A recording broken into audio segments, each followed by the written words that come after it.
What you've seen in the community is the same thing that are going on in those halls right now.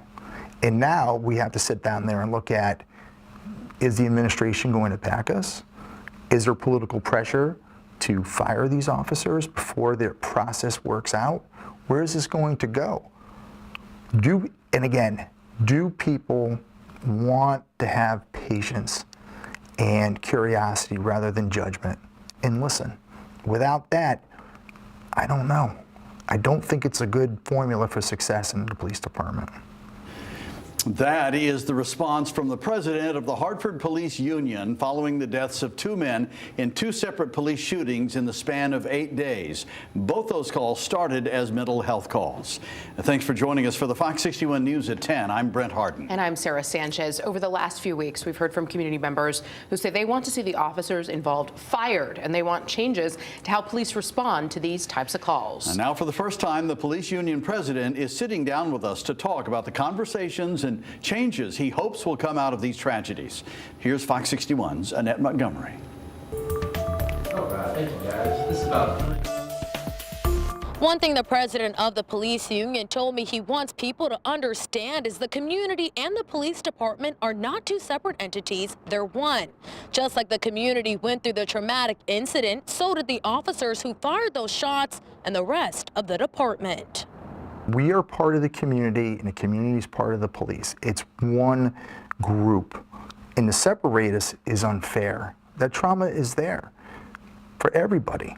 As the community mourns Everard Walker and Stevie Jones, both shot and killed by Hartford police officers. It's a sense of grief James Rutkauski, president of the Hartford Police Union, says is also felt throughout the department and by the two officers who fired those shots. I've been through enough to where you sit there and it plays in your head like a skipped record over and over and over. And then you play the what if game.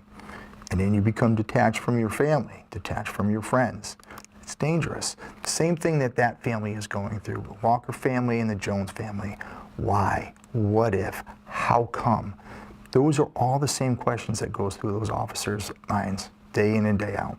According to the families of both men, they were experiencing a mental health crisis at the time of the call. Police say both men were holding a knife and refused commands to drop it. And in the case of Jones, police say an officer tried to deploy their taser, but it was unsuccessful. Do Hartford officers feel they have enough training and support to handle mental health calls?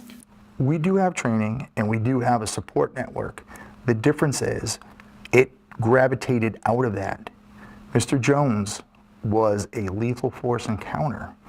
He might have been in crisis and Mr. Walker was in crisis, but in those moments, they were no longer that. They turned into lethal encounters, unfortunately.